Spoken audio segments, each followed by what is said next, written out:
সিলেট হচ্ছে ধর্মীয় সম্প্রীতির নগরী। এজন্যই সিলেটকে আধ্যাত্মিক রাজধানী বলে খ্যাত বলা হয়। সকল ধর্মের মহা উৎসব এই নগরীতে উদযাপিত হচ্ছে।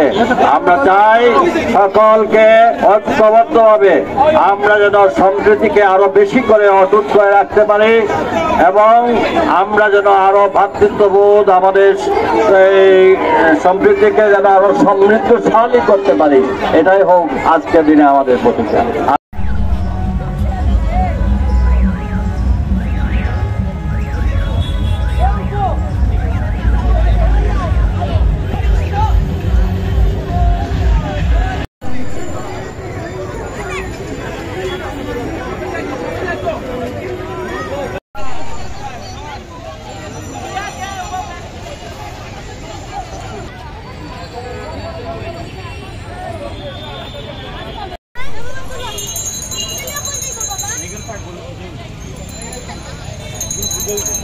Sarap.